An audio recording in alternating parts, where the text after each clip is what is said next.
Hello student, हम लोग आज देखेंगे रीजनिंग टेस्ट सीरीज 39 का सॉल्यूशन। जैसा कि इसमें पहला क्वेश्चन दिया गया है, उसे चुनिए जो अन्य 3 विकल्पों से भिन्न है। एरल्डाइट, जेल, प्लास्टर, मोम। तो यहाँ पर जो है हमारे पास ये जो है क्लासिफिकेशन का क्वेश्चन है और इस क्वेश्चन में सबसे पहला शब्द है एरल्डाइट, उसके बाद है जेल, प्लास्टर और मोम। तो ये देखिए, इसमें हमको ये क्लासिफिकेशन का क्वेश्चन है और इसमें कौन सा अलग है वो हमको बताना है। तो आप इसमें देखिए, एरल्डाइट है, जेल है और प्लास्टर है। यह जो है अलग अलग तत्वों के मिश्रण से बनता है, अलग अलग पदार्थों के मिश्रण से बनता है, जबकि मोम जो है वह मिश्रण से नहीं बनता, वह शुद्ध प्राकृतिक होता है। तो मोम जो है किसी भी मिश्रण से नहीं बनता है, इसीलिए इसका आंसर हो जाएगा ऑप्शन डी। नेक्स्ट क्वेश्चन है 2 नंबर। यह जो है अपना साइलोगिज्म का क्वेश्चन है। ये इसमें क्या दे रहा है देखिए, पहला कथन है सभी बकरियां बाघ है, दूसरा कथन है सभी बाघ सिंह है। तो चलिए सबसे पहले इसको हम लोग डायग्राम से बना लें। तो कहा जा रहा है सभी बकरियां बाघ है, सभी बकरियां जो है, हम यहाँ डायरेक्ट बकरी लिख देते हैं, सभी बकरी बाघ है। इसके बाद बोला गया सभी बाघ सिंह है और सारा का सारा जो बाघ है वो क्या है, तो वह सिंह है। इसके बाद अब हम इसमें देख रहे हैं पहला निष्कर्ष क्या है। तो लिखा गया है सभी बाघ बकरियां हैं। तो क्या सारा का सारा बाघ जो है वो बकरी के अंतर्गत है क्या? देखिए, तो सभी बाघ बकरियां हैं, सारा का सारा बाघ बकरी के अंदर है क्या? तो ऐसा तो नहीं है, तो पहला निष्कर्ष हो गया गलत। दूसरा, सभी सिंह बाघ है। क्या सारा का सारा सिंह जो है वो बाघ के अंदर है? ऐसा नहीं है, तो ये भी गलत। तीसरा, कोई बकरी सिंह नहीं है। बकरी देख लीजिए तो सिंह है कि नहीं है, हो रहा है कि नहीं हो रहा? हो रहा है, तो ये भी क्या हो गया गलत। कोई सिंह बकरी नहीं है और सिंह जो है वो बकरी नहीं है। क्या ऐसा हो रहा है? नहीं हो रहा है क्या? देख लीजिए, कोई सिंह बकरी नहीं है, या तो सारा का सारा बकरी सिंह के अंदर है, ये बोल रहा है नहीं हो रहा है, इसीलिए ये भी क्या गलत। तो पहला निष्कर्ष, दूसरा निष्कर्ष, तीसरा निष्कर्ष और चौथा निष्कर्ष, चारों ही निष्कर्ष इसका गलत हो गया। तो अब यहाँ सिचुएशन जा रहा है कि हमारे प्रश्न का आंसर क्या होगा। तो देखिए, हम आपको बताए थे इससे पहले भी कि जब भी इस प्रकार का सिचुएशन हो, किस प्रकार का, एक से ज़्यादा निष्कर्ष गलती हो, एक से ज़्यादा निष्कर्ष जब गलती हो जाता है, तो वैसी परिस्थिति में हम आपको बोले हैं क्या चीज़, तो 100 ये आइदर वाला केस जांच कर लेने के लिए। तो आप आइदर वाला केस यहाँ पर जांच कर पाएंगे क्या? यहाँ पर कोई दूसरा डायग्राम बन रहा, अगर मान लीजिए बनता भी, तो थोड़ा देर के लिए आप पहले ये देख लीजिए, बाघ और बकरी। तो यहाँ पर बाघ और सिंह, यहाँ बकरी और सिंह, यहाँ पर बकरी और सिंह, ऐसा नहीं है। बाघ बकरी तो किसी में नहीं मिला। सिंह और सिंह और बाघ, सिंह बाघ नहीं है, सिंह बाघ नहीं है, सिंह बाघ नहीं है, बकरी सिंह, तो ये तो दोनों निगेटिव ही है, तो इसका तो हम कुछ कर भी नहीं सकते हैं। यानी कि यहाँ पर हम अगर आइदर बनाने का सोचते भी तो वह गलत सोचे, यहाँ पर आइदर किसी भी बेसिस से नहीं बनेगा। तो हमारे प्रश्न का आंसर हो जा रहा है ऑप्शन डी, ऑप्शन डी। अब इसी क्वेश्चन को हम लोग 150 वाले रूल से देखेंगे। तो चलिए 150 वाले रूल में देखें। सबसे पहले सभी का केस है, तो सभी में हो जाता है बकरी हो जाएगा 100, बाघ हो जाएगा 50। सभी का केस है, बाघ हो जाएगा 100, सिंह हो जाएगा आपको 50। यहाँ पर सभी का केस है, सभी के केस में बाघ हो जाएगा आपको 100, बकरी हो जाएगा 50, बाघ सिंह हो जाएगा 100, बाघ हो जाएगा 50। कोई नहीं, तो कोई नहीं में क्या होता है, दोनों 100 हो जाता है, सब्जेक्ट और प्रेडिकेट। नहीं के केस में, कोई नहीं के केस में दोनों ही 100 हो जाता है। तो चलिए मैंने कर दिया। अब हमको इसमें देखना है, बाघ यहाँ पर, बकरी यहाँ पर, बाघ है और बकरी है, तो बाघ यहाँ, बकरी यहाँ। बाघ ये सिंगल स्टेटमेंट से ही बन जाएगा। बाघ क्या है 50, यहाँ पर बाघ क्या है 100। 50 रुपया वाला सामान यदि आपको 100 रुपया में मिलेगा तो आप कभी भी खरीदेंगे क्या? नहीं खरीदेंगे। तो पहला निष्कर्ष क्या हो गया, गलत हो गया। दूसरा निष्कर्ष है सभी सिंह बाघ है, सिंह यहाँ पर बाघ यहाँ पर, ये भी सिंगल स्टेटमेंट से बन रहा है। तो इसमें आप देखिए सिंह क्या है 50, सिंह यहाँ पर क्या है 100। 50 रुपया वाला सामान यदि आपको 100 रुपया में मिलेगा तो क्या आप खरीदेंगे? नहीं खरीदेंगे। तो ये भी हो गया गलत। तो पहला निष्कर्ष गलत, दूसरा निष्कर्ष गलत। अब क्या है? बकरी सिंह नहीं है। दोनों का दोनों स्टेटमेंट क्या है? पॉजिटिव। ये दोनों का दोनों कंक्लूजन क्या है? निगेटिव। पॉजिटिव स्टेटमेंट से निगेटिव कंक्लूजन बनेगा? तो पॉजिटिव स्टेटमेंट से निगेटिव कंक्लूजन नहीं बनता है। पॉजिटिव स्टेटमेंट से निगेटिव कंक्लूजन नहीं बनता है। इसीलिए तीसरा और चौथा ये दोनों भी हो गया गलत। तो पहला भी गलत, दूसरा भी गलत, तीसरा भी गलत, चौथा भी गलत। और हम आइदर वाला केस यहाँ डिस्कस करेंगे ही नहीं, क्योंकि हम इससे पहले आपको समझा ही चुके हैं। इसीलिए यहाँ पर हमारे प्रश्न का आंसर हो जाएगा ऑप्शन डी, यानी कि कोई भी निष्कर्ष लागू नहीं है। नेक्स्ट क्वेश्चन हम लोग देखेंगे। क्वेश्चन नंबर 3 लिखा गया है ए बी सी डी और ई उत्तर की ओर मुँह करके एक पंक्ति में खड़े हैं। ई बी से 40 मीटर बाईं ओर खड़ा है। तो ई जो है वह बी से 40 मीटर बाईं ओर, तो बी से 40 मीटर बाईं ओर खड़ा है। हम यहाँ ई को लिख देते हैं। ई जो है वह बी से क्या है? तो 40 मीटर बाईं ओर खड़ा है। ठीक है, 40 मीटर। ये हो जाएगा इधर आपको दायां साइड, और यही इधर हो जाएगा आपको बायां साइड। ठीक है, तो अब इसमें देखिए आगे क्या लिख रहा है। आगे लिख रहा है इसमें ए सी से 20 मीटर बाईं ओर है। ए जो है वह सी से 20 मीटर बाईं ओर है।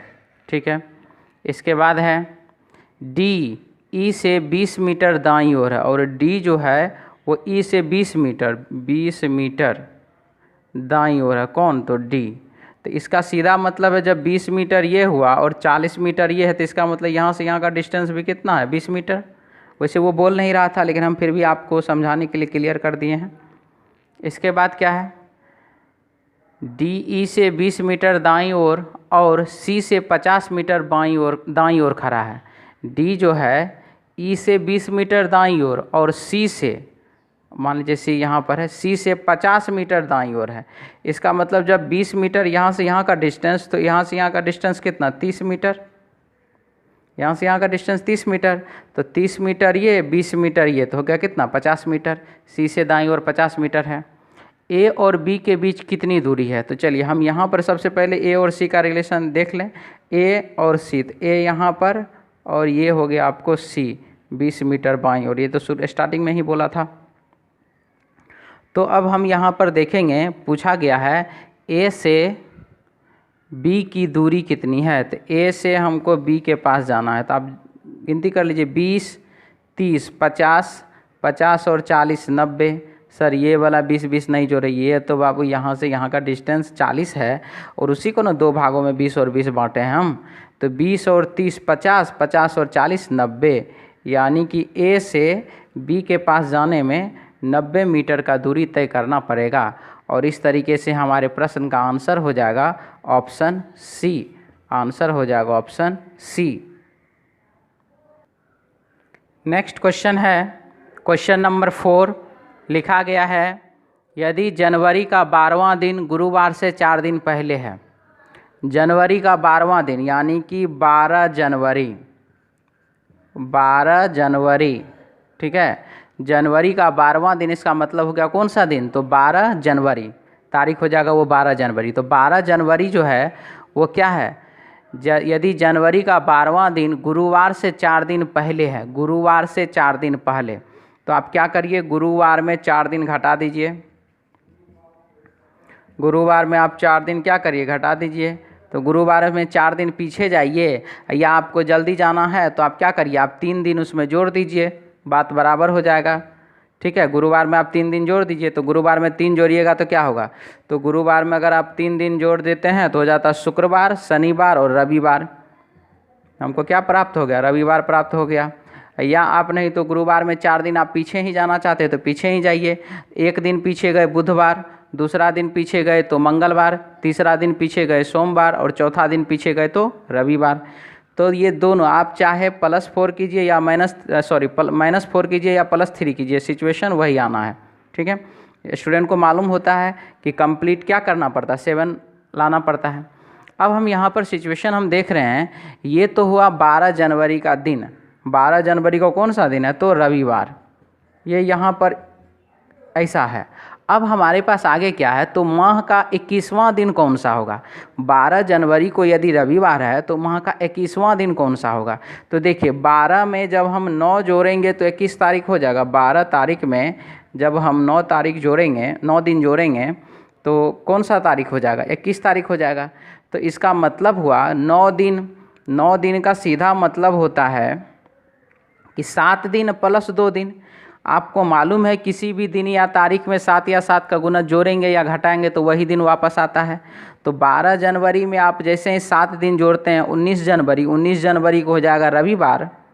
19 जनवरी को हो जाएगा आपको रविवार। 12 में 7 जोड़े 19 जनवरी, 19 जनवरी को रविवार। 20 जनवरी को हो जाएगा सोमवार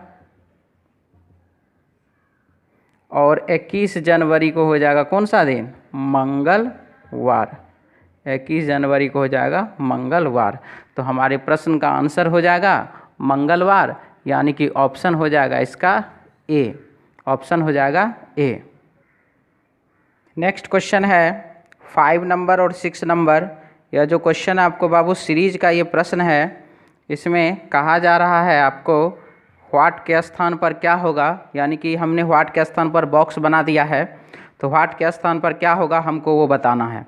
ठीक है, तो चलिए पहले 5 नंबर क्वेश्चन बना लें। इसमें क्या हो रहा है, तो देखिए 4 और 7, तो 4 और 7 दोनों को आप ऐड कीजिए तो हो जाएगा आपको 11। ठीक है, 4 और 7 को जोड़ दिए हो गया 11। उसी प्रकार से 7 और 11 दोनों को ऐड कर दीजिए हो जाएगा 18। 7 और 11 को जोड़ देंगे तो हो जाएगा 18। 11 और 18 दोनों को जोड़ दीजिए, ऐड कर दीजिए, हो जाएगा 29। 18 और 29 दोनों को ऐड कर दीजिए, हो जाएगा आपको 47।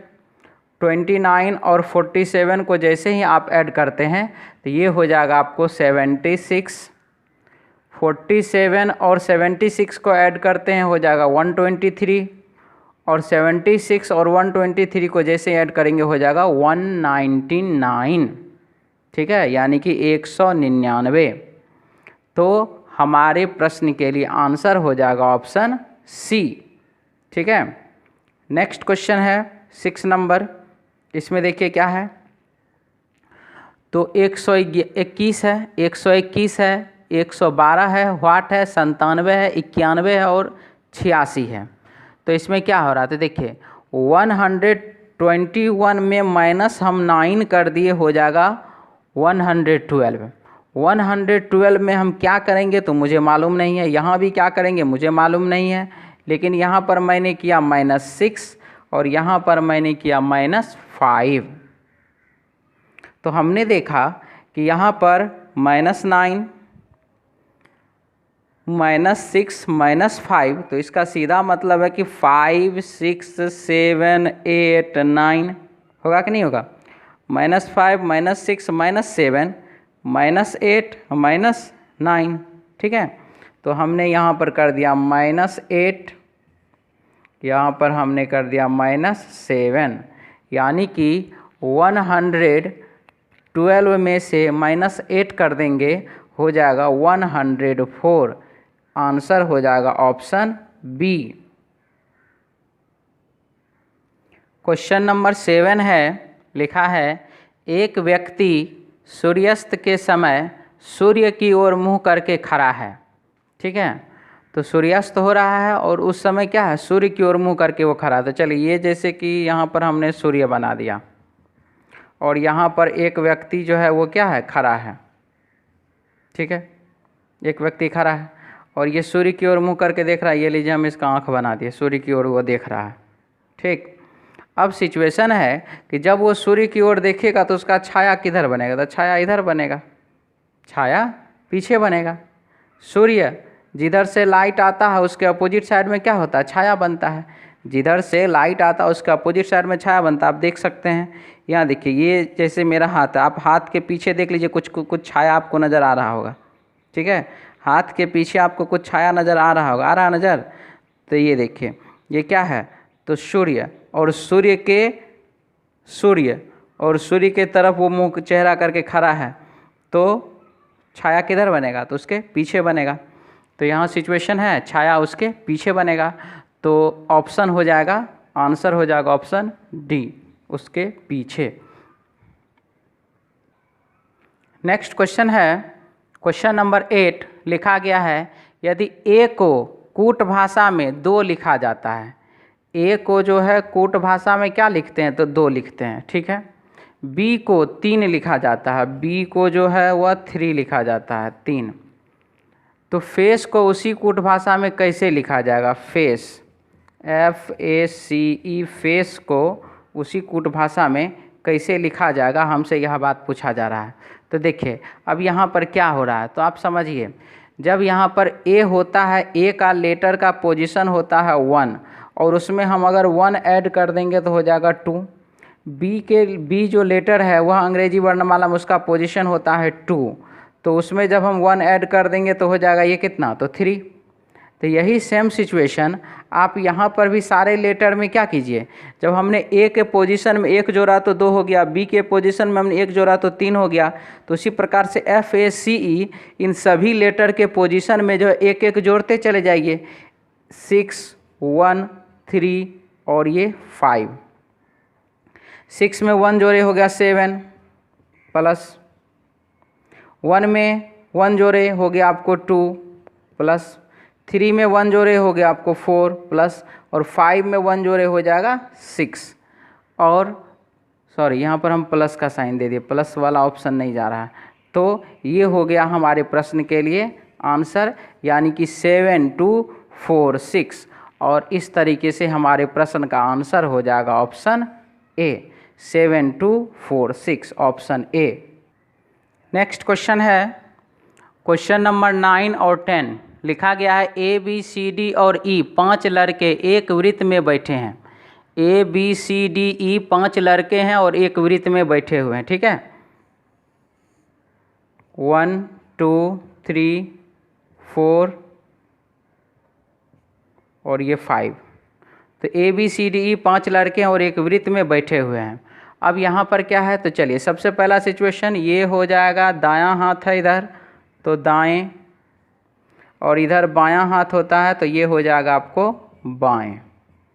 क्वेश्चन में क्या बोला वो देखिए, लिखा है ABCD 5 लड़के एक वृत्त में बैठे हैं, C E के ठीक बाईं ओर है। C जो है E के ठीक बाईं ओर, E के ठीक बाईं ओर C है, C E के ठीक बाईं ओर है। इसके बाद लिखा है A D और E के बीच में बैठा है। A जो है वह D और E के, तो E यहाँ पर है, तो इसका मतलब हुआ कि A यहाँ देना पड़ेगा और D यहाँ देना पड़ेगा। A D और E के ठीक बीच में बैठा हुआ है।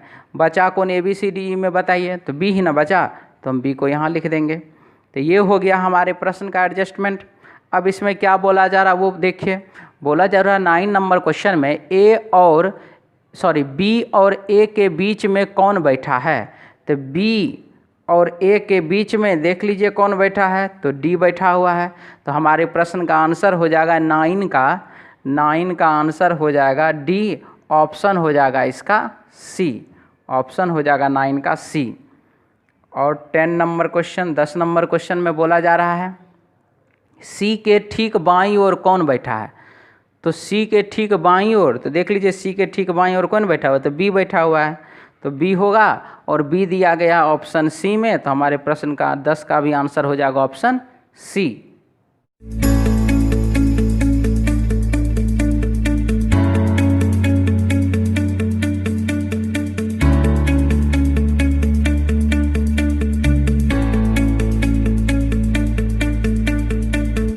क्वेश्चन नंबर 11 है, लिखा जा रहा है कौन सी संख्या तीनों ज्यामितीय आकृतियों में साझी है। यहाँ पर जो है हमारे पास आप देख रहे हैं वृत्त है, त्रिभुज है और आयत है। तो इस तीनों ज्यामितीय आकृति में कौन सा ऐसा संख्या है, नंबर है जो कि साझा है, मतलब तीनों में है? तो आप देख लीजिए वो तो कौन है, वो 6 है। त्रिभुज में भी है, वृत्त में भी है, और देख लीजिए आयत में भी है, तीनों में है ये, इसलिए आंसर हो जाएगा 6, ऑप्शन हो जाएगा इसका डी। अब यहाँ पर आप देख लीजिए थोड़ा टेढ़ा मेरा फिगर है, तो बाबू पीडीएफ में तो आप लोगों को अच्छे से मिला ही है, ठीक है, इसीलिए इसको थोड़ा इग्नोर कीजिए। त्रिभुज सब डिजाइन हमको बनाना पड़ता हाथ से, ठीक ना। नेक्स्ट क्वेश्चन है क्वेश्चन नंबर 12, लिखा है कथन और निष्कर्ष का ये प्रश्न है, आपको लिखा गया है स्कूलों में छात्र सीख लेते हैं, स्कूल में जो है छात्र क्या करते हैं, सीख लेते हैं, क्योंकि उन्हें जो पढ़ाया जाता है उसे वे समझते हैं। कहा गया इसमें कि स्कूल में जो है छात्र सीख लेते हैं, तो क्यों सीख लेते हैं, क्योंकि उनको जो पढ़ाया जाता है उसे वे समझते हैं, ठीक है, उनको जो स्कूल में जो पढ़ाया जाता है उसको वो क्या करता है, समझता है, इसीलिए वह सीख लेता है। तो निष्कर्ष नंबर 1 है स्कूलों में छात्रों का सीखना उनकी सीखने की क्षमता पर निर्भर करता है। तो जी हाँ, उनके सीखने की क्षमता पर निर्भर करता है। कोई स्टूडेंट जल्दी सीख लेता है, किसी स्टूडेंट को सीखने में थोड़ा लेट होता है, ठीक है, किसी को समझने में टाइम लगता है और कोई जो है जल्दी समझ लेता है। तो यहाँ पर जो कहा गया कि स्कूलों में छात्रों का सीखना उनकी सीखने की क्षमता पर निर्भर करता है, तो यहाँ पर जो है निष्कर्ष 1 जो है वह पूर्णतः सही है। दूसरा निष्कर्ष है छात्रों का स्कूलों में सीखना इस बात पर निर्भर करता है कि उन्हें कैसे पढ़ाया जाता है। देखिए हम लोग के समय में तो जो पढ़ाई का तरीका था वो आजकल के समय में पढ़ाई के तरीके से बिल्कुल बहुत ही ज़्यादा अलग हो चुका है। हम यह नहीं कह रहे हैं कि सब्जेक्ट बदल गया है, सब्जेक्ट नहीं बदला है, पढ़ाने का तरीका बदल गया है। हम लोग को जिस तरीके से पढ़ाया जाता था, आजकल का जो हम देखते हैं तो बच्चे को हंसा करके, खेलना सिखा करके उसको पढ़ाया जाता है। खास करके किड्स स्कूल में देखिए, जो कि किंडरगार्टन है, जो केजी स्कूल जो कहलाता है, केजी में, तो केजी में क्या होता है, केजी में खिलौना दिया जाता है उसे, A B C D, A से लेके Z तक। एप्पल बना हुआ रहता है खिलौना में, ऑरेंज बना हुआ रहता है, वो सारा का सारा खिलौना ही रहता है, और वो खिलौने के माध्यम से ही बच्चे जो है क्या करते हैं, सीखते हैं वहाँ पर। तो यहाँ पर क्या कहा जा रहा है, छात्रों को स्कूल में सीखना इस बात पर निर्भर करता है कि उन्हें कैसे पढ़ाया जाता है। तो यह बात भी कहीं ना कहीं सही है। तो निष्कर्ष 1 भी सही है, निष्कर्ष 2 भी सही है, इसीलिए 12 नंबर क्वेश्चन का आंसर हो जाएगा ऑप्शन सी। नेक्स्ट क्वेश्चन हम देखेंगे 13 नंबर, लिखा गया A B का पुत्र है। A जो है वह B का पुत्र है।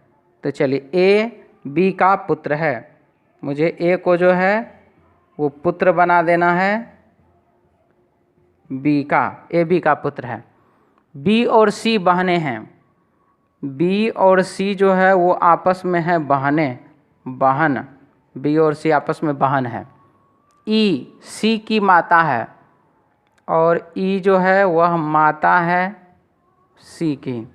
तो जब C की माता हुई तो B की भी माता हो गई। इसके बाद बोला गया यदि D E का पुत्र है, और D जो है वह पुत्र है E का,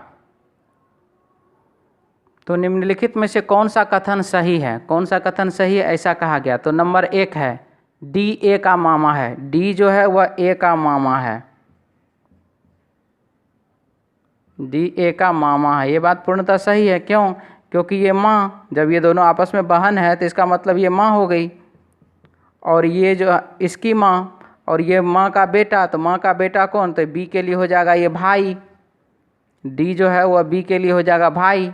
तो माँ का भाई कौन होता है, तो मामा होता है, इसीलिए D A का मामा है, ऑप्शन A जो है वह हो गया हमारा सही। आगे तो अब पढ़ने की कोई आवश्यकता ही नहीं है।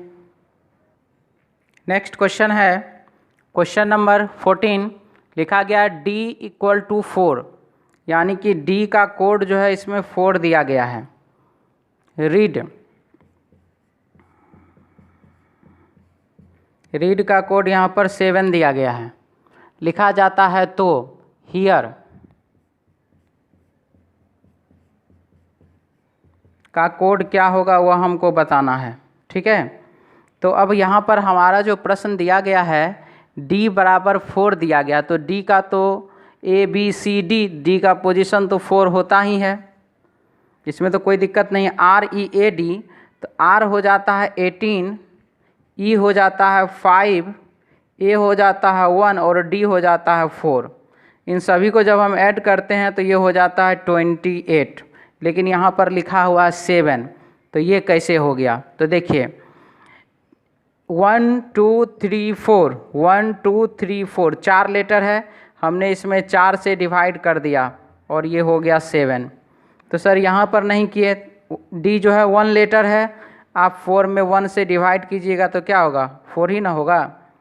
8 5 1 और 18, 8 5 1 और 18 हो गया कितना? तो 32।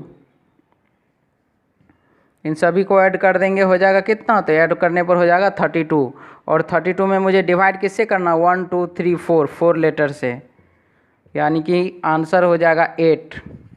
ठीक है, और इस तरीके से हमारे प्रश्न का ऑप्शन हो जाएगा डी। नेक्स्ट क्वेश्चन है क्वेश्चन नंबर 15। लिखा गया है नीचे कुछ समीकरण किसी विशेष प्रणाली के आधार पर हल किए गए हैं, इसी आधार पर हल न किए गए समीकरण का सही उत्तर दिए हुए 4 विकल्पों में से छांटें। तो हमारे पास जो है 72 इंटू 96 इक्वल टू 6927 ये दिया गया। तो ये कैसे हुआ? तो देखिए 6 9 2 और 7, बात कुछ समझ में आया? क्लियर है? कोई दिक्कत तो नहीं होना चाहिए। 7 8 8 और 5, तो यहाँ पर जो है क्या मुझे लिखना? 6 8 9 7, 6 8 9 7, और इस तरीके से हमारे प्रश्न का आंसर हो जाएगा option C, 6 8 9 7, option C. Next question है क्वेश्चन नंबर 16। लिखा गया है रॉय 2 किलोमीटर पूरब की ओर चलता है। तो यह जो है डायरेक्शन डिस्टेंस का क्वेश्चन है।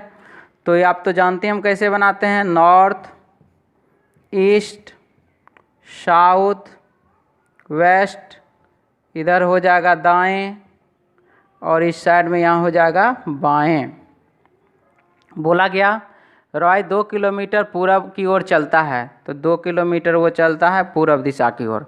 इसके बाद फिर उत्तर पश्चिम की ओर घूमता है, तो उत्तर पश्चिम। ठीक है, तो यहाँ पर देखिए ध्यान से थोड़ा समझ लीजिए, north east south west, north east south west, north east south west, ये इस प्रकार से बाबू चलते रहता है। तो नॉर्थ और वेस्ट के बीच का जो एरिया होता है वही नॉर्थ वेस्ट कहलाता है। नॉर्थ और वेस्ट के बीच का एरिया जो नॉर्थ वेस्ट कहलाता है। आप नॉर्थ वेस्ट या तो यहाँ पर मान लीजिए, मानने का मन यहाँ पर है, या फिर मानने का मन आपका यहाँ पर, दोनों में से किसी भी एक जगह पर आप नॉर्थ वेस्ट मान सकते हैं। ठीक है, तो चलिए हम तो बाबू यहीं पर मानेंगे नॉर्थ वेस्ट, यहाँ पर। तो क्या हो रहा है सवाल में? तो बोला गया कि फिर उत्तर पश्चिम की ओर घूमता है और 3 किलोमीटर चलता। उत्तर पश्चिम की ओर गया और 3 किलोमीटर वह चला। इसके बाद बोला गया कि फिर वह दक्षिण की ओर घूमता है और 5 किलोमीटर चलता है। दक्षिण दिशा में वो चला 5 किलोमीटर। फिर वह पश्चिम की ओर घूमता है और 2 किलोमीटर चलता। पश्चिम दिशा में घूमा और 2 किलोमीटर चला। अंततः वह उत्तर की ओर घूमता है और 6 किलोमीटर चलता। अंतिम समय में वो उत्तर की ओर घूमता है और 6 किलोमीटर चलता है। वह आरंभिक स्थल से किस दिशा में है? आरंभिक स्थल से यानी कि प्रारंभ जहाँ से वह किया, जहाँ से वह चलना शुरू किया, वहाँ से वह किस दिशा में, हमको ये बताना। तो अपोजिट डायरेक्शन को घटाना है। अपोजिट डायरेक्शन को क्या करना? घटाना है। ईस्ट और वेस्ट दोनों अपोजिट है, हमने घटा दिया। अपोजिट डायरेक्शन मुझे घटाना, 6 और 5 दोनों अपोजिट है, हमने इसको भी घटा दिया। तो यहाँ पर प्राप्त क्या हो गया? 1। यहाँ तो 2 और 2 घटा दिए तो 0, लेकिन यहाँ पर 6 और 5 में तो हमको 1 प्राप्त हो गया। अब यहाँ सिचुएशन है कि नॉर्थ में 1 है और नॉर्थ वेस्ट में जो है 3 है। तो यहाँ पर जो है हमारे प्रश्न के लिए आंसर क्या होगा? तो देखिए कर्ण निकालने का यदि बात हम करेंगे, कर्ण निकालने का बात यदि करेंगे तो कर्ण हम निकालते किस में? नॉर्थ में और वेस्ट में। कर्ण निकालेंगे नॉर्थ और ईस्ट में, ईस्ट और साउथ में कर्ण निकलेगा, साउथ और वेस्ट में कर्ण निकलेगा। यहाँ पर तो नॉर्थ में और नॉर्थ वेस्ट में तो कर्ण निकालने का कोई बात है ही नहीं। तो यहाँ पर जो नॉर्थ में और नॉर्थ वेस्ट में तो कर्ण निकालने का कोई सिचुएशन है ही नहीं। तो यहाँ पर सीधी सीधी बात है कि अगर मान लीजिए आप फिर भी इस दोनों में कर्ण निकालेंगे, नॉर्थ में और नॉर्थ वेस्ट में अगर आप ज़बरदस्ती नहीं हम कर्ण निकालेंगे ही तो आप निकालेंगे, तो यहाँ सिचुएशन जो है क्या आ जाएगा, 3 है 1 है, तो सिचुएशन तो फिर भी वो नॉर्थ में तो रहने वाला नहीं है और वेस्ट में तो जाएगा नहीं, वो सिचुएशन तो नॉर्थ वेस्ट ही रहेगा। इसीलिए हमारे प्रश्न का आंसर हो जाएगा नॉर्थ वेस्ट। ऑप्शन इसका हो जाएगा सी, यानी कि उत्तर पश्चिम दिशा, ऑप्शन सी। अब यहाँ सिचुएशन कि यदि आप यह चाहते हैं कि हम इसको डायग्राम से भी बना दें तो हम बाबू डायग्राम से भी बना देते हैं, ठीक है। चलिए इसी क्वेश्चन को हम लोग जो है अब अभी देखेंगे कि इस क्वेश्चन को जब डायग्राम से बनाया जाएगा तो वह कैसा दिखेगा, वो किस प्रकार से बनेगा। चलिए इसको समझ लें डायग्राम से भी। तो क्वेश्चन है, रॉय 2 किलोमीटर पूरब की ओर चलता है, नॉर्थ नॉर्थ साउथ ईस्ट और वेस्ट, 2 किलोमीटर यह पूरब दिशा की ओर चला। इसके बाद क्या कहा गया इसमें, फिर उत्तर पश्चिम की ओर घूमता है और 3 किलोमीटर चलता, उत्तर पश्चिम दिशा की ओर 3 किलोमीटर ये चलता है। तो हमने ये इधर उत्तर पश्चिम, ये हमने 3 किलोमीटर चला। इसके बाद फिर वह दक्षिण की ओर घूमता है और 5 किलोमीटर चलता है, दक्षिण दिशा में 5 किलोमीटर, ये यहाँ से ये दक्षिण दिशा में 5 किलोमीटर ये जाएगा, कि हम यहाँ लेकर के चले आए, 5 किलोमीटर चलता है। थोड़ा और नीचे ले जाना पड़ेगा क्योंकि 5 किलोमीटर बात है, ये हमने इसको 2 किलोमीटर लिया है तो ये 5 किलोमीटर, ठीक है, इतना मान लेते हैं। इसके बाद वह फिर पश्चिम की ओर घूमता है और 2 किलोमीटर चलता है, यहाँ से पश्चिम की ओर घूमेगा और 2 किलोमीटर चलेगा, ठीक है, बहुत अच्छी बात है इसका। अब क्या है, अंततः वह उत्तर की ओर 6 किलोमीटर चलता है। अब यहाँ से 5 ये है तो इससे ऊपर ही जाएगा ना, उत्तर की ओर वह 6 किलोमीटर चलता है, ठीक है, हो गया। अब आप देख लीजिए वह प्रारंभिक स्थान से जो है किस दिशा में है और कितनी दूरी पर है, दूरी तो हमको निकालने बोला नहीं, किस दिशा में, आप देख लीजिए दिशा क्या जा रहा है, नॉर्थ और वेस्ट के बीच से जा रहा है, नॉर्थ वेस्ट हो रहा है, क्लियर हुआ, नॉर्थ वेस्ट। और आंसर हो जाएगा इसका ऑप्शन सी।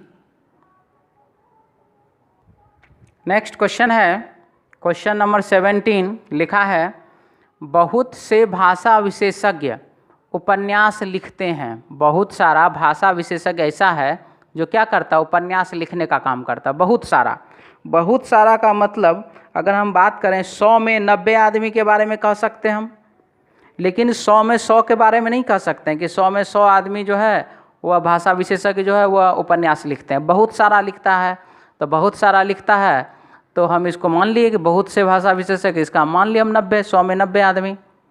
अब बोला नंबर 1, कुछ भाषा विशेषज्ञ उपन्यास नहीं लिखते हैं। जब यहाँ पर बोल रहा है कि कुछ भाषा विशेषज्ञ लिखते हैं, बहुत सारा लिखते हैं, तो सीधी सीधी बात है कुछ ऐसे भी हैं जो नहीं लिखते हैं, तो सही हो जा रहा है ये।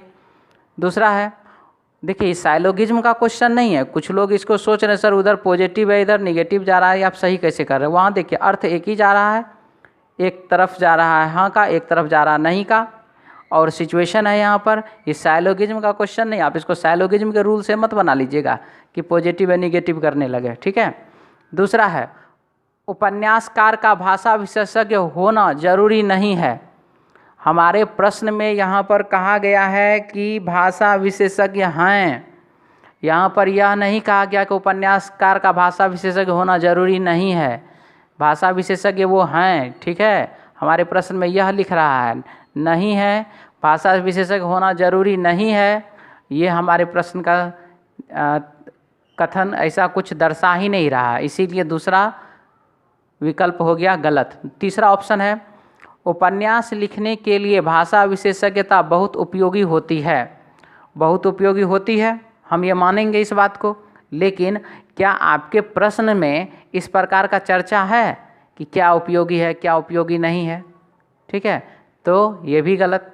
ऑप्शन डी है, सभी उपन्यासकार भाषा विशेषज्ञ होते हैं, ये तो पूरी गलत है। जब वहाँ बहुत सारा बोला है, यहाँ सभी का आप कैसे बात कर दीजिएगा, तो ऑप्शन डी पूरा गलत हो गया। तो 17 नंबर क्वेश्चन का आंसर हो जाएगा ऑप्शन ए सही है, बी गलत है, सी गलत है और डी भी गलत है। इसीलिए 17 का आंसर हो जाएगा ऑप्शन ए। नेक्स्ट क्वेश्चन है 18 नंबर, 18 नंबर सवाल, बहुत ही अच्छा सवाल है ये। देखिए क्या लिखा है, 3 औरतें साथ साथ जा रही है, बहुत अच्छा बात है। उनमें से 2 माता है, 2 क्या है, माता है। तो ये लीजिए माता, इसके लिए 2 माता है, 2 ठो माता बोला गया, तो चलिए एक और माता हम बना दें यहाँ पर, माता इसके लिए, ठीक है।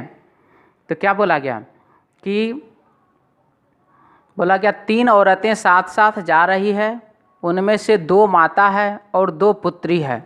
2 ठो जो है माता है और 2 ठो क्या है, पुत्री है। तो ये इसके लिए माता और इसके लिए ये माता। अब पुत्री का बात करें, इसके लिए ये पुत्री और इसके लिए ये पुत्री, 2 पुत्री है। तो सबसे बड़ी सबसे छोटी से किस प्रकार संबंधित है। जो सबसे बड़ी है वो माँ की माँ नानी हो गई, और जो सबसे छोटी है और बेटी की बेटी नतनी हो गई, ठीक है। अब देखिए नतनी को जो है हमारे प्रश्न में ऑप्शन के रूप में, ऑप्शन में यहाँ पर ये नतनी नहीं पूछ रहा है, प्रश्न पूछ रहा है सबसे बड़ी सबसे छोटी से किस प्रकार संबंधित है। तो जो सबसे बड़ी है वह नानी है, तो हमारे प्रश्न का आंसर हो जाएगा ऑप्शन सी, नानी।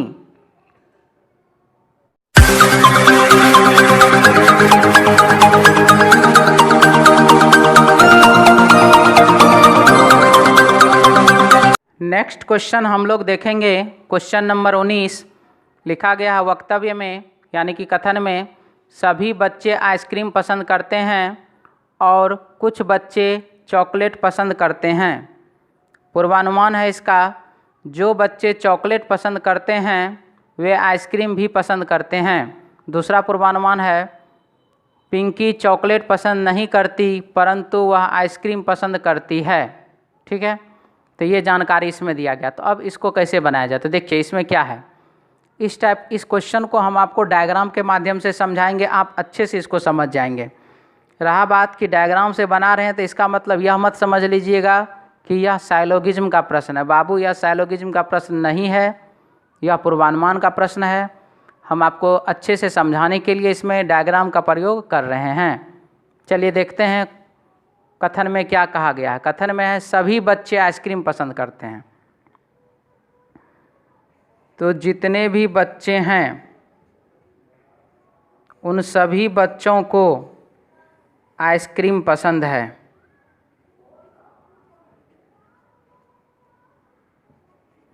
अब यहाँ पर हम बच्चे को जो आइसक्रीम के अंदर डाल दिए हैं, तो इसका मतलब यह मत समझ लीजिएगा कि सभी बच्चे आइसक्रीम हैं, सभी बच्चे को आइसक्रीम पसंद है, यहाँ पर यह दर्शाया है। तो सर ये वाला जो खाली हिस्सा है ये क्या बड़े आदमी को, बूढ़े आदमी को आइसक्रीम पसंद नहीं होता है क्या? उन सब के लिए ये जगह मान के रखिए आप, ठीक है। अब क्या बोला, अब इसमें कहा गया है कि और कुछ बच्चे चॉकलेट पसंद करते हैं, और कुछ बच्चे को है चॉकलेट पसंद है।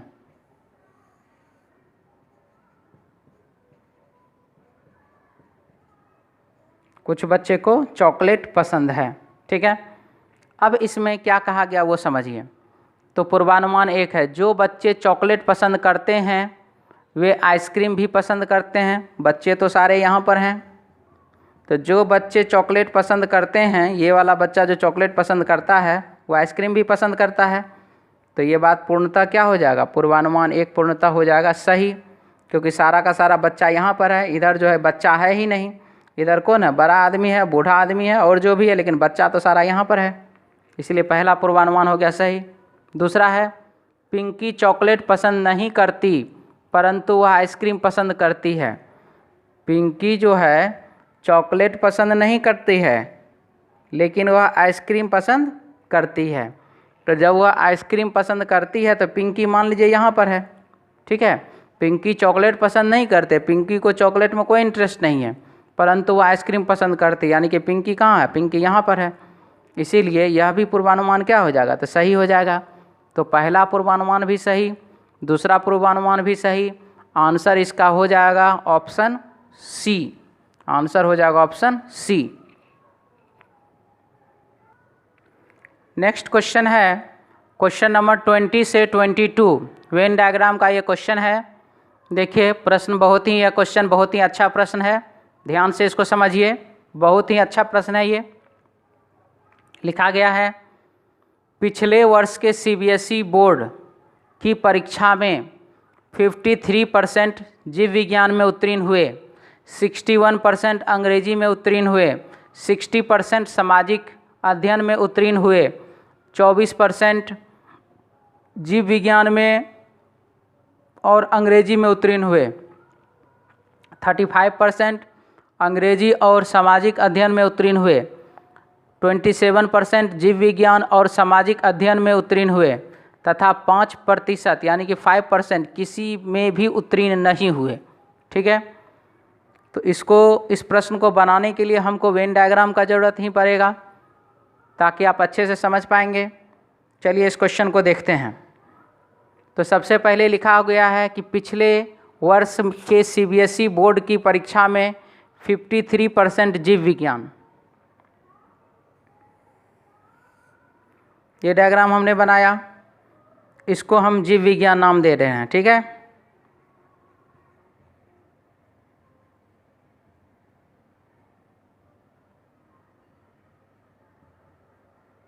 जीव विज्ञान। और ये क्या बोल रहा है, इसमें बोला जा रहा है कि 53%, यानी कि हम यहाँ पर लिख दें 53। ठीक है, 53%, हमने 53 लिख दिया। अब क्या बोला, 61% अंग्रेजी में, ये लीजिए, ये हमने आपको बना दिया अंग्रेजी, कितना प्रतिशत, तो 61%। ठीक है, और इसमें अब क्या कहा जा रहा है, एक और है, वह कहा जा रहा है 60% सामाजिक अध्ययन। जीव विज्ञान थोड़ा सा डिस्टर्ब कर रहा है, हम जीव विज्ञान यहाँ लिख दे रहे हैं, जीव विज्ञान। ठीक है, और ये हो जाएगा हमारा सामाजिक अध्ययन, सामाजिक अध्ययन। ठीक है, और ये क्या बोला, तो सामाजिक अध्ययन में बोला है 60%, ये हो गया 60% सामाजिक अध्ययन में। ठीक है, अब हमारे पास जो यहाँ पर सिचुएशन दिया गया है वो क्या है, 24% जीव विज्ञान और अंग्रेजी, जीव विज्ञान और अंग्रेजी ये है 24%, यानी कि यहाँ पर। इसके बाद है 35% अंग्रेजी और सामाजिक अध्ययन, अंग्रेजी और सामाजिक अध्ययन है, ये है 35%, 35। इसके बाद 27% जीव विज्ञान और सामाजिक अध्ययन, जीव विज्ञान और सामाजिक अध्ययन में 27%। ठीक है, अब इसमें दर्शाया गया है उत्तीर्ण हुए तथा 5% किसी में भी उत्तीर्ण नहीं हुए। तो 5% किसी में भी उत्तीर्ण नहीं हुए, तो 5% को इधर आप साइड कर लीजिए। हम बात कर लेते हैं थोड़ा सा, जब 100% कोई भी चीज़ होगा तो वो 100 होगा, 100% होना है। जब यहाँ पर बात हो रहा 100% का, तो बाबू उसमें 100% में तो सबसे पहले ये 5% जो है क्या हुआ, उत्तीर्ण नहीं हुआ। तो 100% में जब ये 5% उत्तीर्ण नहीं हुआ, इसका मतलब कि 95, इसका मतलब क्या, 95% स्टूडेंट ही ना पास किया है, उत्तीर्ण हुआ है मतलब पास किया है। तो अब यहाँ पर सिचुएशन है कि हम जो यहाँ कहानी जो बात करेंगे, किसका बात करेंगे, तो हम यहाँ बात करेंगे 95 का ही, 95% का ही हम क्या करेंगे, यहाँ पर बात करेंगे। ठीक है, अब यहाँ पर सिचुएशन है, सबसे पहला हम ये देख रहे हैं कि ये सर्कल, अब आप इस चीज़ को डिटेल से समझ लीजिए, अच्छे से समझ लीजिए, ताकि इस टाइप का जो भी सवाल आपको आगे एग्जाम में आए तो वह आपको परेशान नहीं करे। ठीक है, समझिए ये क्या है। तो ये जो सर्कल है बाबू, ये सर्कल है टोटल के टोटल 60। ये सर्कल का वैल्यू है 60, जिसमें 27 और 35 भी आ रहा है, लेकिन ये कंप्लीट कितना है, 60 है। ये जो कंप्लीट है, ये कंप्लीट है आपको 61, जिसमें कि 35 और 24 जो लिखा हुआ वो भी आ रहा है उसी सर्कल के अंतर्गत।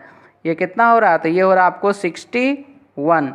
और यहाँ जो ये जो सर्कल है, ये सर्कल जो है, ये सर्कल आपको जो जीव विज्ञान बायोलॉजी दर्शा रहा है, ये है 53, जिसमें कि 27 और 24 ये भी आ रहा है। अब हमको जब इतना चीज़ यह क्लियर है कि इसका वैल्यू है 60, इसका वैल्यू है 61, इसका वैल्यू है 53, अभी तो बाकी है एक यहाँ पर जो तीनों में कॉमन है, ये जगह तो अभी बाकी है, ये जगह आप देख लीजिए खाली है। ये दोनों का जो मिक्स है वो 27, ये दोनों का मिक्स है 35, ये दोनों का मिक्स है 24, लेकिन ये तीनों का जो मिक्स है वो स्थान तो अभी खाली है ना, हमको उसको पहले भरना होगा, और उसको भरने के बाद तब हम आपको आगे फिर क्वेश्चन बनाना पड़ेगा। इसीलिए हम कह रहे हैं इस क्वेश्चन को आराम से समझिए, इधर उधर मत कीजिए, ध्यान से इस क्वेश्चन को आराम से समझ लीजिए। आगे फिर इस टाइप का जब भी आपके सामने प्रश्न आएगा तो वह प्रश्न आपको कभी भी दिक्कत नहीं करेगा, इस बात का फुल गारंटी है। आप इसीलिए इसको अच्छे से समझ लीजिए। तो देखिए अब इसमें क्या है, अब इसमें बात हो जा रहा है कि हम तो हैं 95, ये तीनों सर्कल मिला करके तो है 95, क्योंकि 5% तो पास ही नहीं किया है, 95% ही ना पास किया है। हम इस बार जो चर्चा करेंगे वो तो 95% का ही चर्चा करेंगे। तो अब हम क्या करें, तो देखिए आप इसमें ये जो 27 है, ये जो 35 है, ये जो 24 है, जब वो इसी तीनों सर्कल के अंदर का है, इसी तीनों सर्कल के अंदर का है, तो सबसे पहले हम उसको बाहर निकालते हैं। तो चलिए क्या करें, 60, 53 और 61, 60 प्लस 61 प्लस 53, इन सभी को ऐड करने पर आपको हो जाएगा 174। 53, 60 और 61 सभी को आपने जोड़ दिया, हो गया 174। अब क्या करें, 27, 35 और 24 सबको ऐड कीजिए, 27 प्लस 35 प्लस 24, इन सभी को ऐड कर लीजिए, ये हो जाएगा आपको 86। ठीक है, और इस 174 में से जैसे ही आपने 86 लेस किया, आपको प्राप्त हो गया यहाँ पर 88। कितना प्राप्त हो गया, तो 88 प्राप्त हो गया। ठीक है, क्लियर है, ये समझ में आ रहा है यहाँ तक। यहाँ तक में मुझे उम्मीद है कि कोई भी परेशानी नहीं होगा। अगर आपको लग रहा है कि ऐसा क्यों किया गया, तो हम एक बार फिर से आपको समझा दें, ताकि आपको आगे अगले स्टेप में किसी भी प्रकार का कोई समस्या नहीं हो। ठीक है, ये बाबू ये जो है, ये सर्कल, तीनों सर्कल मिल करके हमको 95 दर्शाता है, 95%। ऐसा क्यों, क्योंकि 100 पर कोई भी चीज़ जो होता है वो 100% होता है। 5% इसमें बोल रहा है कि वो फेल कर गया, वो पास किया ही नहीं, तो जो पास किया ही नहीं तो उसको हम चर्चा में नहीं लाएंगे। इसीलिए हमने 100% में से 5% लेस कर दिया, हो गया 95%, यानी कि ये तीनों सर्कल मिला करके हो रहा है 95%। अब इस 95% में हम देख रहे हैं, आप देखिए ये 60%, ये 53%, यही दोनों मिल करके तो हो जा रहा है 113%। 113% कहीं होगा, पॉसिबल है? पॉसिबल नहीं है। तो अब क्या करेंगे, इसीलिए ये तीनों सर्कल को मिक्स करके हमने यहाँ पर देखा कि 53, 60 और 61, इस तीनों को जब हमने जोड़ा तो हो गया 174। 95 का दोगुना से थोड़ा सा कम है। ठीक है, तो हमको तो वहाँ तक चलिए। अब क्या है, 27, 35 और 24 वो भी उसी के अंदर का है। तो जब हमने 53, 60 और 61 को ऐड किया और तब हम देखें 27, 35 और 24 उसी के अंदर है, तो 60 के अंदर ही ना 27 और 35, 61 के अंदर ही ना 35 और 24, 53 के अंदर है ना 27 और 24। इसीलिए हम क्या किए, उसको उसमें से बाहर निकाल दिए। यानी कि 174 में हम क्या किए, 86 को घटा दिए और तो हमको प्राप्त हो गया 88। क्या प्राप्त हुआ, 88। तो ये 88 प्राप्त हो गया, यानी कि कुछ गड़बड़ तो चल रहा है, क्योंकि हमको तो ये कंप्लीट 95 होना चाहिए। तो ये कंप्लीट हमको 95 होना चाहिए, यहाँ पर हमको तो 88 पूरा है। तो बाबू ये भी जगह तो खाली है, इस जगह को तो मुझे भरना है कि नहीं भरना है, तो भरना है। तो इसका मतलब इस जगह पर क्या हो जाएगा, तो 95 माइनस 88 कीजिए, क्योंकि कंप्लीट ये 95 हम पहले ही दर्शा चुके हैं आपके सामने। तो 95 माइनस 88 कर दीजिए, हो जाएगा कितना, तो हो जाएगा 7। यानी कि यह 7 कहाँ जाने वाला है, ये जो 7 है ये 7 कहाँ जाने वाला है, तो ये 7 जाने वाला तीनों का जो मिक्स भाग है वहाँ पर, यानी कि इस स्थान पर ये आ जाएगा 7। ठीक है, क्लियर है, कोई दिक्कत यहाँ तक तो नहीं है। चलिए अब आगे बढ़ते हैं। तो ये जो भाग है, सिर्फ ये भाग हो गया आपको 7, सिर्फ ये भाग क्या हो गया, सिर्फ ये भाग हो गया आपको 7। अब आप इसमें ध्यान से समझिए कि जब इस कंप्लीट भाग का यहाँ से यहाँ तक का, हम फिर से समझा दें, अच्छे से समझा दें, यहाँ से यहाँ तक का जब 35 वैल्यू दर्शाया जा रहा है, यहाँ से यहाँ तक का जब 35 वैल्यू दर्शाया जा रहा है, तो उसी 35 के अंदर ना बाबू ये 7 है। जी हाँ, यहाँ से यहाँ का जब वैल्यू 35 है तो उसी 35 के अंदर ना ये 7 है। तो इसका मतलब यह हुआ कि हम यदि इस 35 में से 7 को लेस कर दें तो हो जाएगा कितना, तो 28 हो जाएगा आपको 28। और ये जो 28 है वो 28 किसका वैल्यू हुआ, ये 28 किसका वैल्यू हुआ, तो ये 28 हो गया वैल्यू बाबू इतना का, सिर्फ और सिर्फ इस भाग का वैल्यू हो गया 28, इधर वाले भाग का वैल्यू हो गया कितना, 28। क्लियर है, कोई दिक्कत नहीं ना। चलिए आगे बढ़ें। यहाँ से ये पूरा सर्कल, ये जो भाग है इस भाग का वैल्यू है 24 और ये इतना सा का वैल्यू है 7। तो हमने क्या किया, हमने 24 में से 7 लेस कर दिया, हो गया 17। यानी कि इस भाग का, ये वाला जो भाग है इस भाग का वैल्यू कितना हो गया, तो 17 यानी कि 17। और उसी तरीके से ये यहाँ से यहाँ का वैल्यू है 27 और उसमें से हमने ये भाग हटा दिया, यानी कि हो जाएगा 20। यानी कि ये वाला जो भाग है हमारा, ये जो सेपरेट भाग इतना बचा, इस सेपरेट भाग का वैल्यू कितना, तो 20। क्लियर, समझ में आ रहा है। चलिए आगे बढ़ते हैं, समझ में आ रहा है। तो अब यहाँ पर सिचुएशन है हमारे पास कि सर ये आप 60 तो है और आप यहाँ पर 35, 28, 7, 20, 27 सब कर दिए, 60 कैसे होगा। आराम से समझिए, कोई हड़बड़ नहीं है, हमको उम्मीद है आप लोगों को भी हड़बड़ाहट नहीं ही होगा। तो समझिए ये क्या है, तो बाबू ये सर्कल है 60, ये सर्कल कितना है 60, जिसमें कि ये वाला भाग हो गया आपको 28, ये वाला भाग हो गया आपको 20। 28 और 20 कितना, 48। 28 और 20 48, और ये वाला भाग कितना, तो 7। 48 और 7 कितना, तो 55। 48 और 7 कितना, तो 55। तो आप देख लीजिए यहाँ पर 20 28 हो गया, 20 प्लस 28 हो गया आपको कितना, तो 48। 48 और 7 55।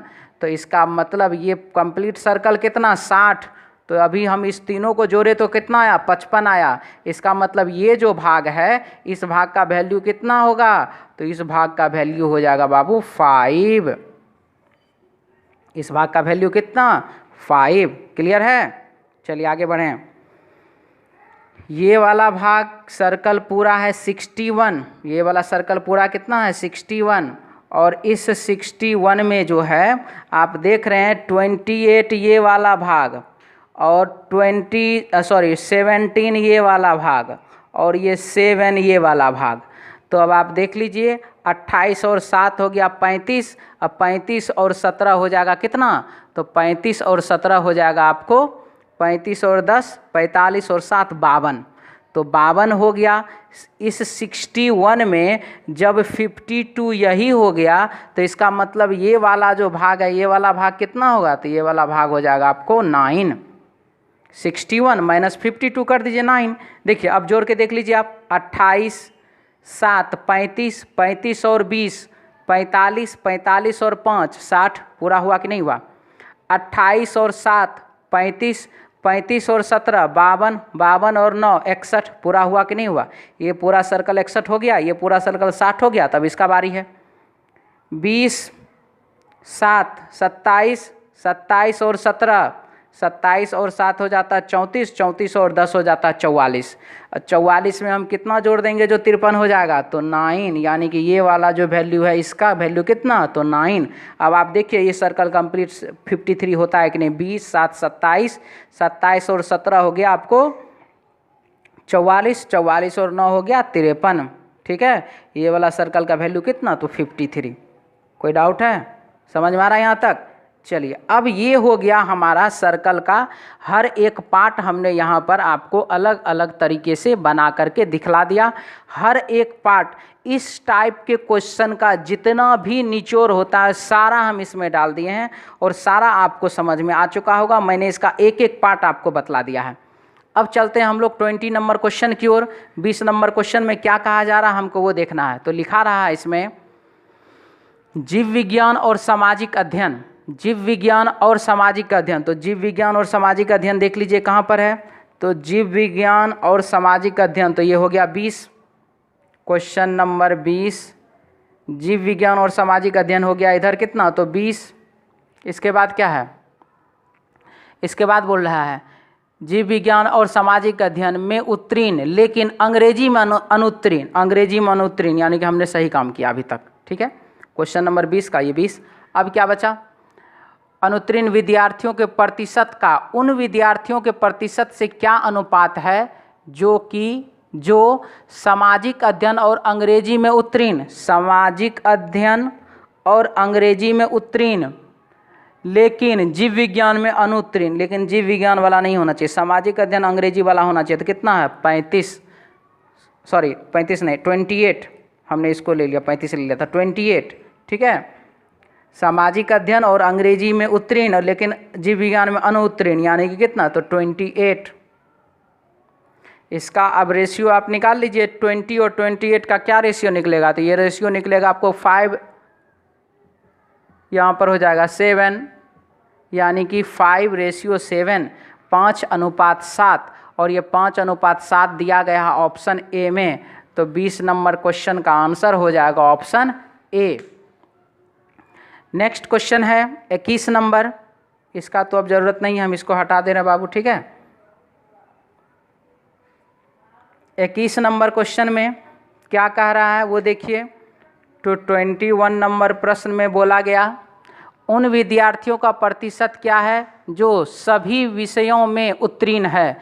सभी विषयों में उत्तीर्ण है, आप तो हम उधर ही पहले ही बना चुके थे 7, और 7 जो है लिखा गया ऑप्शन सी में। तो आंसर हो जाएगा ऑप्शन सी, यानी कि 7। 22 नंबर सवाल है यदि कक्षा में विद्यार्थियों की संख्या 200 है। सबसे पहला चीज़ हमने ये जो बनाया 95, यानी कि ये जो बनाया हमने 100 पे बनाया है। कितने पे बनाया? 100% मान के बनाया। ठीक है, अब क्या बोल रहा है कि यदि कक्षा में विद्यार्थियों की संख्या 200 है तो कितने विद्यार्थी केवल एक विषय में उत्तीर्ण हुए। केवल एक विषय में उत्तीर्ण का बात बोल रहा है, केवल एक विषय में जो पास हुआ हम उसका बात कर रहे हैं। ये देखिए 5 जो कि सामाजिक अध्ययन में पास किया है लेकिन अंग्रेजी में पास नहीं किया है। अगर सामाजिक अध्ययन और अंग्रेजी दोनों में पास करता तो यहाँ 28 में आता वो। ठीक ना, ये 5 जो है सिर्फ सामाजिक अध्ययन में पास किया, वो जीव विज्ञान में पास नहीं किया। अगर सामाजिक अध्ययन और जीव विज्ञान में दोनों में पास करता तो वो 20 के जगह पर रहता, और यदि तीनों पास कर जाता तो वो 7 में रहता। लेकिन यहाँ पर क्या बोल रहा है? सिर्फ एक विषय बोल रहा है। 22 नंबर क्वेश्चन में बोला यदि कक्षा में विद्यार्थियों की संख्या 200 है तो कितने विद्यार्थी केवल एक विषय में उत्तीर्ण हुए? केवल एक विषय में 5, केवल एक विषय में 9 और केवल एक विषय में 9, यानी कि 5 + 9 + 9 ये हो जाएगा आपको कितना? तो 23। तो ये कितना में? तो हमने 100 मान के बनाया तो 100 में 23, 100 में 23, तो 100 विद्यार्थी में 23, तो बताइए 200 विद्यार्थी में दुगना हो जाएगा कि नहीं? 46 होगा कि नहीं होगा? हो जाएगा। तो 22 नंबर क्वेश्चन का आंसर हो जाएगा 46, ऑप्शन हो जाएगा बी, ऑप्शन हो जाएगा इसका बी। नेक्स्ट क्वेश्चन है क्वेश्चन नंबर 23 से 26, लिख रहा है भी, यू और टी केंद्र की ओर मुँह करके एक वृत्त में बैठे हैं। ए बी सी भी उसी वृत्त में बैठे हैं, लेकिन उनमें से 2 के मुंह केंद्र की ओर नहीं है। भी सी के बाएं को दूसरा है, यू ए के दाएं को दूसरा है, बी टी के बाएं को तीसरा है, सी टी के दाएं को दूसरा है, ए व भी एक दूसरे के अगल बगल में बैठे हैं। ठीक है, तो ये हमारे पास जानकारी दिया। तो चलिए इस क्वेश्चन को हम बनाए, कैसे बनेगा यह सवाल। तो लिख रहा सबसे पहले भी यू टी केंद्र की ओर मुँह करके वृत्त में बैठे हुए हैं। ठीक है, तो ये हमने बनाया एक सर्कल, और कुल मिलाकर के आप देख रहे हैं 6 आदमी हैं, 6 कैरेक्टर इसमें। तो 2, 2, 4 और 2, 6, तो ये 6 कैरेक्टर हमने लिखा। अब इसमें देखिए इसमें क्या है, इसमें आप देखिए प्रश्न पढ़ने पर हमें पता चला कि कुछ का मुंह अंदर की ओर है और कुछ का मुंह बाहर की ओर है। तो जिनका मुंह अंदर की ओर है उसके लिए ये दाएं और ये बाएं, ये किसके लिए है? तो ये जिनका मुंह अंदर की ओर है, और जिसका मुंह बाहर की ओर है उसके लिए ये क्या हो जाएगा? बायां, उल्टा हो जाएगा उसका, और ये हो जाएगा उसके लिए दाएं। ठीक है, क्लियर है इतना? अब हमारे प्रश्न में कहा गया इसमें कि भी, यू और टी केंद्र की ओर मुँह करके बैठे हुए हैं। अंदर की ओर जिनका चेहरा है, हम यहाँ पर अंदर लिख दे रहे हैं भी, यू और टी, और बाहर जिनका चेहरा है हम उनका यहाँ पर लिख देंगे। क्या लिख रहा है इसमें? बोल रहा है ए बी सी भी उसी वृत्त में बैठे हैं, लेकिन उनमें से 2 के मुंह केंद्र की ओर नहीं है। देखिए ए है, बी है और सी है, ये तीनों भी जो है इसी में बैठा हुआ है, लेकिन इसमें से 2 ठो ऐसा है, हो सकता है वो ए बी हो सकता है बी सी हो सकता है ए सी हो, कौन है वो हमको मालूम नहीं है, लेकिन 2 ठो ऐसा है जिसका मुंह जो है केंद्र की ओर नहीं है। तो केंद्र की ओर नहीं है तो किधर है? बाहर की ओर है। इसका मतलब हुआ कि अंदर है टोटल 4 और बाहर है टोटल 2, लेकिन वह कौन है जो बाहर की ओर देख रहा है 2 ठो, वह हमको मालूम नहीं है अभी। ठीक, अब क्या इसमें देखिए लिखा गया कि भी सी के बाएं को दूसरा, सी के बाएं को, तो सी का पहले पता है कि वो अंदर है कि बाहर है, हमको तो मालूम है ही नहीं, तो हम इसके आगे बढ़ते हैं। यू ए के दाएं को दूसरा, यू जो है ए के दाएं को, ए के दाएं अगर हम ए रखें यहाँ पर तो अंदर है कि मुँह बाहर है? पता है? तो नहीं पता है। आगे बढ़िए। अब बोला यू ए के दाएं को दूसरा, फिर बोला बी टी के बाएं को तीसरा, बी जो है वह टी के, तो टी का मुंह किधर है? अंदर की ओर है। ये तो क्लियर है हमको, जब टी का मुंह अंदर है ये मुझे क्लियर है। तो यहाँ पर क्या है? बी टी के बाएं को तीसरा, टी के बाएं को पहला, क्योंकि इसका मुंह किधर है? अंदर की ओर है। ये तो क्लियर है ना? ये लीजिए हमने अंदर की ओर इसका मुंह बना दिया। टी के बाएं पहला, टी के बाएं दूसरा, टी के बाएं तीसरा, कौन है? तो बी है। यहाँ पर हम बी लिखेंगे। अब क्या बोला? अब इसके बाद बोला है, हमने जैसे बी और टी बैठा थे, इसके बाद बोला है सी टी के दाएं को दूसरा, टी के दाएं को, टी के दाएं को पहला, टी के दाएं को दूसरा, कौन है? तो सी है। और ए बी सी हमको इस दोनों के बारे में मालूम नहीं है कि अंदर है कि बाहर है। आगे बढ़िए। ए व भी एक दूसरे के अगल बगल में बैठे हैं, ए व भी एक दूसरे के अगल बगल में बैठा, तो अगल बगल में बैठने वाला सिचुएशन तो यहाँ पर तो नहीं है। अगल बगल में तो यहीं पर ना बैठ सकता है कि नहीं बैठ सकता है? अगल बगल तो यहीं पर बैठ सकता है। मान ली ए यहाँ बैठेगा तो भी यहाँ बैठेगा, अगर भी यहाँ बैठेगा तो ए यहाँ बैठेगा। ये बात तो क्लियर है। तो बचा कौन? ए और भी इधर बैठ जाएगा, बी सी टी बैठ ही चुका है, ए बी सी क्योंकि ए यहाँ पर, ए यहाँ पर, भी तो भी यहाँ पर, भी यहाँ पर, यू टी बैठ चुका है तो बचा कौन, यू बचा, तो हम यहाँ पर किसको रखेंगे, तो यू को रखेंगे। यू का मुँह किधर है, अंदर की ओर, ये क्लियर है, तो हमने अंदर की ओर रख दिया मुँह इसका। अब इस दोनों जगह पर, एक जगह पर भी बैठेगा, एक जगह पर ए बैठेगा, वो हमको क्लियर करना है। तो चलिए हम इसके ऊपर से तीसरा लाइन में हम पढ़ते हैं, लिखा हुआ है भी सी के बाएं को दूसरा, सी के बाएं को दूसरा। तो देखिए भी यहाँ बैठेगा चाहे यहाँ बैठेगा, सी के बाएं को पहला, सी के बाएं को दूसरा, नहीं हो रहा है। सी के बाएं को पहला, सी के बाएं को दूसरा, भी यहाँ पर बैठ रहा है। तो जब भी यहाँ बैठ रहा है तो ए यहाँ पर बैठेगा, लेकिन हम पहले इधर क्लियर कर लें, सी के बाएं को पहला, सी के बाएं को दूसरा।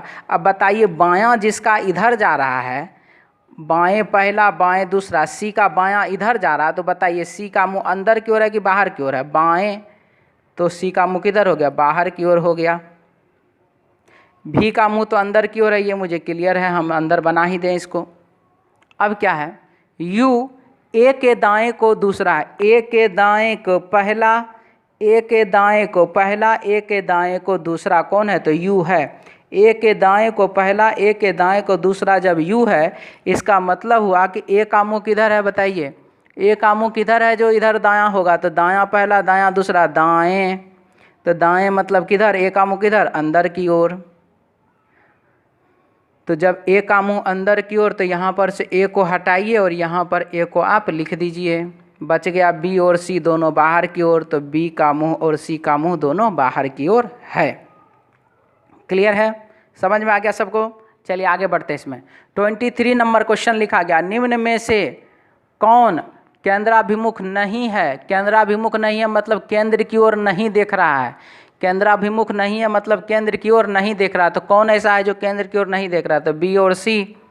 और बी और सी किस ऑप्शन में है, तो बी और सी का ऑप्शन सी में है, तो 23 का ऑप्शन हो जाएगा सी। अब हम बात कर देंगे 24 नंबर क्वेश्चन का। तो 24 नंबर क्वेश्चन क्या है वो देखिए, बोला गया निम्न में से बी के संबंध में टी का स्थान कौन सा है। बी के संबंध में टी का स्थान, बी के संबंध में टी का स्थान, बाएं चलिए तो पहला दूसरा तीसरा, दाएं भी चलिए तो पहला दूसरा तीसरा, चाहे बाएं से जाए चाहे दाएं से जाए, ये तो तीसरा ही होना है। इसलिए इसका आंसर हो जाएगा ऑप्शन 4, यानी कि बाएं या दाएं, दाएं या बाएं को तीसरा। 24 का आंसर हो जाएगा ऑप्शन डी, दाएं या बाएं को तीसरा। ठीक है, क्वेश्चन नंबर 25 है। 25 नंबर क्वेश्चन बोला गया यहाँ पर क्या देखिए, तो 25 में बोला गया निम्न में से सी के संबंध में भी का स्थान कौन सा है। सी के संबंध में भी का स्थान, सी के संबंध में भी का स्थान कौन सा है। तो चलिए आप देखिए, सी के संबंध में हम भी का स्थान बात करते हैं, तो बाएं को पहला बाएं को दूसरा, तो क्या बाएं को दूसरा हमारे प्रश्न में है, तो बाएं का दूसरा हमारे प्रश्न में ऑप्शन है ही नहीं। तो दाएं को पहला, दाएं को दूसरा, दाएं को तीसरा, दाएं को चौथा। सी के संबंध में भी जो है दाएं को चौथा है, और दाएं को चौथा दिया गया ऑप्शन सी में, तो 25 का आंसर हो गया ऑप्शन सी। बात करेंगे हम 26 नंबर क्वेश्चन का। 26 नंबर क्वेश्चन में क्या बोल रहा है, बैठने की व्यवस्था के संबंध में निम्नलिखित में से कौन सा सही है। जब बैठने का व्यवस्था हम देखते हैं तो निम्नलिखित में से कौन सा सही है वो हमको बताना है। तो नंबर 1 है ए व बी, ए बी व सी अगल बगल बैठे हैं, ए है बी है सी है, तीनों क्या अगल बगल में बैठा, ए इधर है बी सी इधर है, बी और सी बगल में बैठा हुआ, बी ए तो नहीं है बगल में बैठा हुआ, तो पहला गलत। भी यू और टी अगल बगल में बैठे हैं, यू और टी तो अगल बगल में बैठा हुआ, भी तो नहीं है, ये भी गलत। ऑप्शन तीसरा, दो व्यक्ति है जिनके बैठने की व्यवस्था निश्चित नहीं की जा सकती। सबके बैठने का व्यवस्था हम निश्चित कर चुके हैं, सबका दिशा भी क्लियर हो चुका है कि कौन अंदर की ओर देख रहा है कौन बाहर की ओर देख रहा है, ये तो ऑप्शन पूरा सही गलत हो गया। ऑप्शन डी, जो व्यक्ति जो केंद्राभिमुख नहीं है वे अगल बगल बैठे हैं। जो केंद्राभिमुख नहीं है यानी कि जो बाहर की ओर देख रहा है वो अगल बगल में बैठा हुआ, मतलब वो एक दूसरे के बगल में बैठा हुआ है, और यही ऑप्शन डी हमारे प्रश्न का हो जाएगा आंसर, यानी कि 23 का सी, 24 का डी, 25 का सी और 26 का डी। हेलो स्टूडेंट, अब हर रोज़ हमारे YouTube चैनल पर रीजनिंग टेस्ट सीरीज का सॉल्यूशन अपलोड किया जाएगा। आप सभी हमारे चैनल को ज़्यादा से ज़्यादा शेयर कीजिए, लाइक कीजिए, सब्सक्राइब कीजिए, साथ ही साथ बेल आइकन भी ज़रूर दबाइए। Thank you. नेक्स्ट क्वेश्चन है 27 से 30 नंबर क्वेश्चन लिखा गया है। निम्नलिखित जानकारी को ध्यानपूर्वक अध्ययन करके उन पर आधारित प्रश्नों का उत्तर दीजिए।